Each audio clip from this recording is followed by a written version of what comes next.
चलिए देखिए question number 10। Question number 10 दिया है tan inverse 3a square x minus x cube a cube minus 3a x square और a greater than 0 है। करा है कि यहाँ a समान धनात्मक है। अब इसको भी सरलतम रूप में लिखना है। तो बताया गया था कि इस क्वेश्चन को कैसे सॉल्व करना है। अब बाहर tan इनवर्स है, मतलब अंदर वाले मान में हमें क्या करना है, इसको इस तरीके से सॉल्व करना है कि अंदर tan आ जाए। अब अगर अंदर tan आएगा तो tan इनवर्स कैंसिल हो जाएगा और ये सरलतम रूप में हो जाएगा। तो करना क्या है, अब देखिए क्वेश्चन में a आया हुआ है और x भी आया हुआ है। अब हमें x की जगह ऐसा मान रखना है जिससे ये tan का कोई फार्मूला बन जाए। ठीक है, अब देखिए a स्क्वायर यहाँ दिया है, यहाँ x क्यूब है, यहाँ a क्यूब है, यहाँ a आया हुआ है, लेकिन x स्क्वायर है। अब अगर x के स्थान पर tan थीटा रखें, साथ में a भी आया हुआ है, अगर केवल tan थीटा रखेंगे, यहाँ भी tan थीटा, यहाँ भी tan थीटा, तो a स्क्वायर बच जाएगा, कुछ कॉमन नहीं होगा। यहाँ रखेंगे tan थीटा तो इसमें से केवल एक a कॉमन होगा और एक दो मतलब a बच जाएगा या a स्क्वायर बच जाएगा। लेकिन जो tan 3 थीटा का फार्मूला होता है उसमें कहीं a नहीं आता है, मतलब पहले हमें इसमें से a को हटाना है।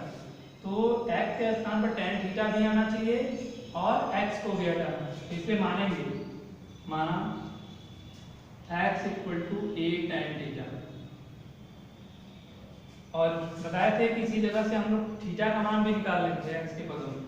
लेकिन थीटा का मान x के पदों में ज्ञात करने से पहले हमें ये देखना है कि त्रिकोणमितीय फलन के यहाँ गुणे में कुछ नहीं होना चाहिए, लेकिन यहाँ गुणे में a आया हुआ है। पहले इसको पक्षांतर करेंगे, ये हो जाएगा x upon a equal to tan। अब प्रतिलोम त्रिकोणमितीय फलन के नियम से अब यहाँ से थीटा का मान ज्ञात करेंगे, तो tan इधर आकर इनवर्स हो जाएगा, यानी कि tan inverse x upon a equal to theta. ठीक है, ये थीटा का मान हो गया। अब यहाँ रखते हैं, चलिए यहाँ रखेंगे तो tan inverse 3a square into x के स्थान पर रखना है a tan थीटा, तो x के स्थान पर a tan थीटा रखेंगे माइनस, फिर x के स्थान पर रखेंगे a tan थीटा, तो क्यूब है तो a का भी क्यूब हो जाएगा और tan थीटा का भी, यानी a cube tan cube theta, और अपान में a क्यूब माइनस 3a। अब x स्क्वायर है, यहाँ रखेंगे ये वाला मान तो हो जाएगा into a square tan square theta. अब ध्यान देंगे यहाँ a स्क्वायर और a इन दोनों का मल्टीप्लाई होगा तो a क्यूब, यहाँ a क्यूब पहले से है, ये भी a क्यूब है, a स्क्वायर और a का मल्टीप्लाई होगा तो ये भी a क्यूब हो जाएगा। तो अंश में से भी a क्यूब कॉमन कर लेंगे और हर में से भी a क्यूब कॉमन कर लेंगे, a क्यूब कैंसिल हो जाएगा, तो बचेगा tan inverse 3 tan theta minus tan cube theta और अपान 1 माइनस 3 tan स्क्वायर थीटा। ठीक है, देखिए ऊपर से a क्यूब कॉमन हुआ तो ये बचा, नीचे से भी कॉमन हो गया a क्यूब तो ये बच गया, और ये बन गया tan 3 थीटा का फार्मूला। तो tan इनवर्स tan 3 थीटा। ठीक, तो प्रतिलोम त्रिकोणमितीय फलन के नियमानुसार tan से tan इनवर्स कैंसिल हो जाएगा, बस बच जाएगा 3 थीटा। यहाँ से लिख लेंगे तो ये हो गया 3 थीटा। अब क्वेश्चन जो था x में था, x और a में दिया हुआ था तो आंसर भी उसी में आना चाहिए। तो यहाँ से क्या करेंगे, जो हम लोग यहाँ निकाले थीटा का मान ये लाकर यहाँ रख लेंगे, ये हो जाएगा 3 tan इनवर्स x अपान, ये आंसर हो जाएगा, यानी ये इसका सरलतम रूप है। इस तरीके से इसको कर सकते हैं।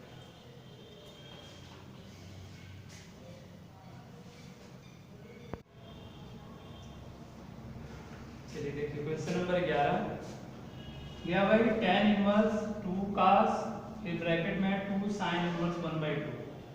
ठीक है, देखिए इस क्वेश्चन को सॉल्व करने के लिए हम लोग अंदर से इसको अंदर वाले फलन से सॉल्व कर चुके, बाहर की तरफ आएंगे। तो सबसे पहले अंदर जो फलन दिया sin इनवर्स इसको सॉल्व करेंगे, बाकी सबको ऐसे लिख लेंगे tan इनवर्स 2 cos फिर 2 sin इनवर्स। अब यहाँ बाहर sin इनवर्स है, यानी 1/2 के स्थान पर sin का फलन आना चाहिए, तो साइन में π/6 रेडियन का π/6 रेडियन या 30 डिग्री का मान 1/2 होता है, तो π/6 लिख लेंगे। तो tan इनवर्स 2 cos 2। अब यहाँ साइन इनवर्स और साइन दोनों कैंसिल हो जाएंगे और बचेगा π/6। tan इनवर्स 2 cos, अब 2 से ये π/6 भी कैंसिल हो जाएगा, तो ये हो जाएगा π/3, यानी इसको लिखेंगे cos π/3। tan इनवर्स 2 इंटू, अब cos π/3 यानी cos 60 डिग्री का मान रखेंगे, तो इसका मान जो होता है 1/2 हो जाएगा। 2 से ये 2 कैंसिल हो जाएगा। tan इनवर्स, अब यहाँ बचा है 1 और बाहर है tan इनवर्स, यानी अंदर हमें tan लाना है, तो tan π/4 रेडियन का मान होता है 1, तो tan π/4 रेडियन हो जाएगा। अब tan से tan इनवर्स दोनों कैंसिल हो जाएंगे और यहाँ से बच जाएगा π/, यही इसका आंसर हो जाएगा। तो इस तरह का क्वेश्चन जब भी आएगा तो हमेशा इसको अंदर से सॉल्व करते हुए बाहर की तरफ आए। चलिए नोट कर लीजिए इसको।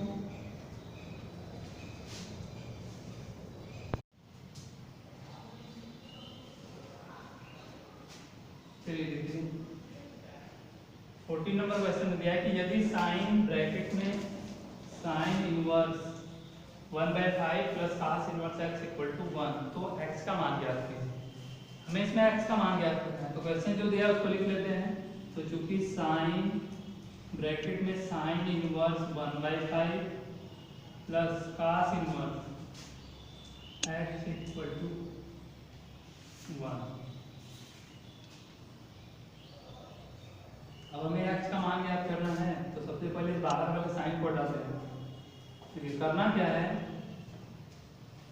साइन है, इस पूरे फलन का साइन लिया गया है, अगर हम इस साइन को दूसरे साइड में कर दें तो साइन इनवर्स हो जाएगा, यानी sine inverse 1/5 plus cos inverse x equal to sine inverse 1, ऐसा लिख सकते हैं। तो ये हो गया sine inverse 1/5 plus cos inverse x equal to, अगर ये साइन इनवर्स 1 है तो कितने रेडियन का मान 1 होता है साइन में, π/2 रेडियन का, तो इसको लिख सकते हैं sine inverse sine π/2, sine inverse sine π/2 हो जाएगा, साइन इनवर्स से साइन कैंसिल हो जाएगा, ये हो गया sine inverse 1/5 plus cos inverse x equal to π/2। अब देखिए इसके लिए क्या करेंगे, इस cos इनवर्स x को इधर पक्षांतर कर देंगे। cos इनवर्स x को अगर इधर पक्षांतर करेंगे तो ये हो जाएगा sin inverse 1/5 equal to π/2 minus cos inverse x। अब sin इनवर्स x और cos इनवर्स x में एक संबंध होता है, पहले लिख लेंगे कि चूंकि sine inverse x plus cos inverse x equal to होता है π/2, ये होता है। अब अगर cos इनवर्स को इधर पक्षांतर कर दे, यानी π/2 माइनस cos इनवर्स x करेंगे तो उसके स्थान पर क्या बचेगा, साइन इनवर्स x बचेगा, यानी इस स्टेप में जहां π/2 माइनस cos इनवर्स x लिखा है, इसको हटाकर इसके स्थान पर साइन इनवर्स x लिख सकते हैं, तो ये हो जाएगा sine inverse 1/5 equal to sine inverse x, ठीक है। इस फार्मूले से cos को इधर पक्षांतर करेंगे तो बचेगा इधर साइन इनवर्स, यही चीज यहाँ दिया है, इसके स्थान पर साइन इनवर्स x रखेंगे। दोनों पक्षों की तुलना कर लेंगे, साइन इनवर्स इधर भी कैंसिल हो जाएगा, तो यहाँ से x बराबर कितना हो जाएगा 1/, क्या चलिए नोट कर लीजिए इसको।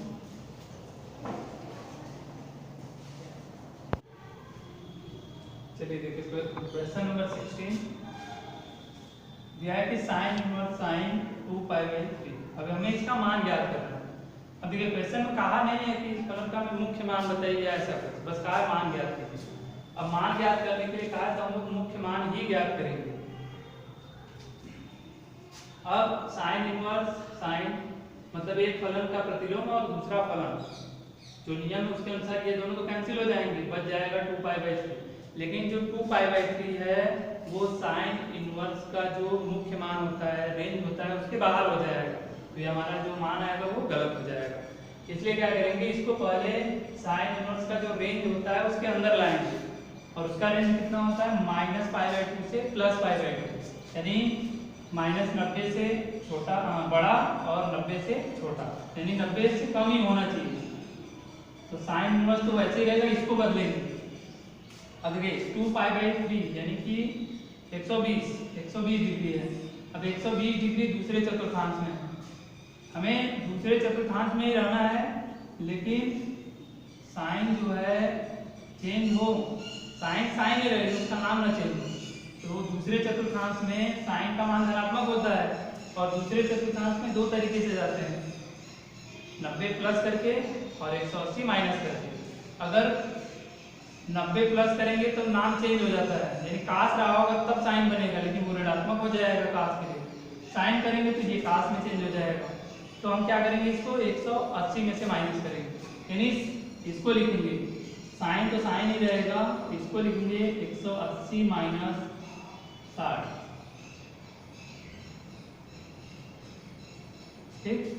180 में से अगर 180 में 60 घटाएंगे तो कितना बच जाएगा 120, ठीक। अब यहाँ फार्मूला लगाएंगे। देखिए हम 120 को हम ऐसा लिखे हैं, ठीक है, अभी कोई फार्मूला नहीं लगाया गया, बस ये पता था दूसरा चतुर्थांश है, नाम ना चेंज हो, इसलिए हम इसको 180 माइनस थीटा कर दें, 180 से 60 घटा देंगे।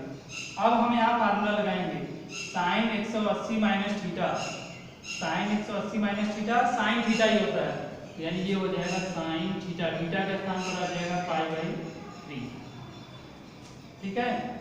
120 को लिखा गया 120 को हम लोग लिखे 180 माइनस 60 और इतना लिखने के बाद अगले स्टेप में ये फार्मूला लगा दिया गया साइन 180 माइनस थीटा का, ये आ गया साइन थीटा।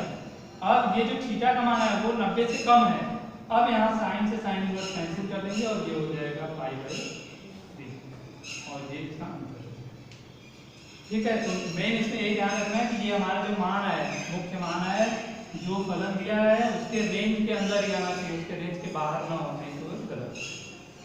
चलिए और क्वेश्चन इसी तरह करिए।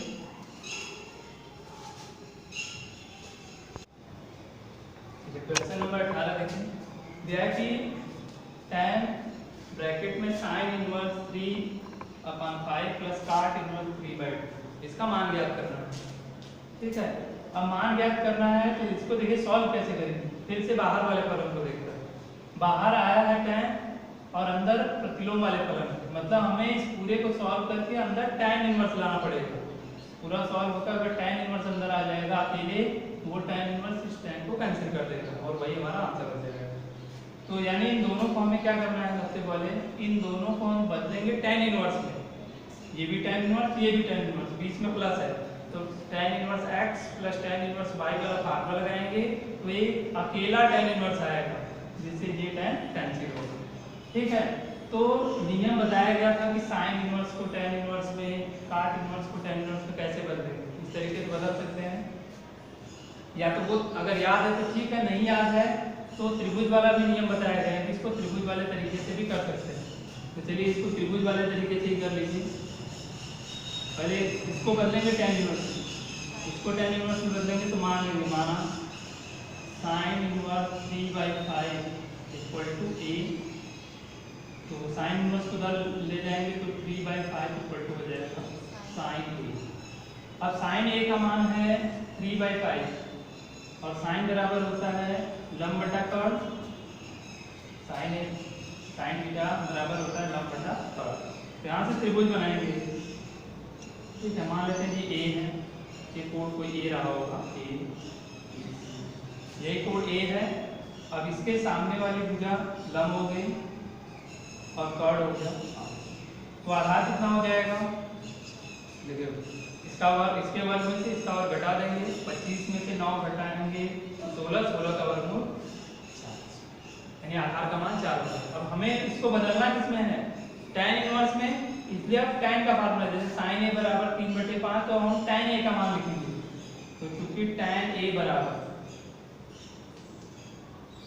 अब tan बराबर होता है लंब बटे आधार करेंगे यानी 3/4।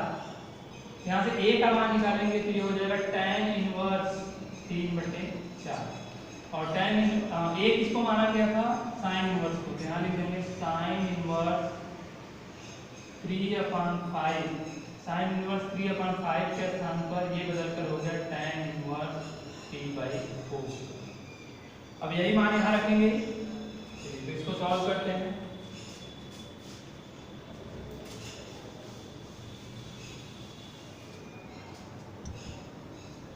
ये सॉल्व करेंगे, इसको लिख लेते हैं कि tan ब्रैकेट में sin inverse 3/5 plus cot inverse 3/2, ये हो जाएगा tan, यदि अभी सॉल्व किया गया इसको, इसके स्थान पर ये लिख सकते हैं, चलिए हो जाएगा tan inverse 3/4 plus cot inverse को बदलेंगे, cot इनवर्स को भी हमें बदलना है tan में। तो सबसे पहला नियम यही पाया गया था, सबसे पहला ये नियम था कि अगर cot इनवर्स x है तो इसको लिख सकते हैं tan inverse 1/x। cot inverse को tan इनवर्स में बदलना है, तो जो यहाँ x है बस उसी को उल्टा कर देंगे तो tan इनवर्स हो जाएगा। तो यहाँ भी वही करना है, इसको cot में tan में बदलना है तो बस 3/2 को उल्टा कर देंगे तो ये 2/3 हो जाएगा, यानी ये हो जाएगा tan इनवर्स 2/3। चलिए दोनों tan इनवर्स हो गया, अब tan inverse x plus tan inverse y का फार्मूला लगाएंगे, ये हो जाएगा tan इनवर्स, ये x हो गया, ये y हो गया, x plus y upon 1 minus xy।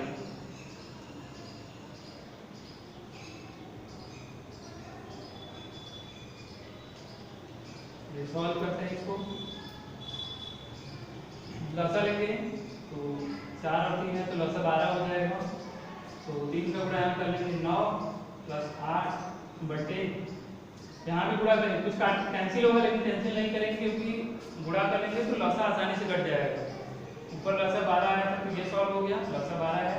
अब यहाँ गुणा कर लेंगे, ऊपर गुणा करेंगे 6, नीचे गुणा करेंगे 12, और लसा लेंगे तो यहाँ 12 गुणा हो जाएगा यानी 12 माइनस 6, और फिर बटे में कितना हो जाएगा 12, तो लसा से लसा कैंसिल हो जाएगा, ये इतना बच जाएगा। अब यहाँ इसको कैंसिल कर देते हैं, tan इनवर्स और tan कैंसिल हो गया, इसको जोड़ लेंगे तो ये 9 8 17 और ये घट जाएगा 6, ये इसका आंसर 17/6 इसका आंसर आ जाएगा। और इस तरीके से इसको सॉल्व करेंगे, नोट कर लीजिए।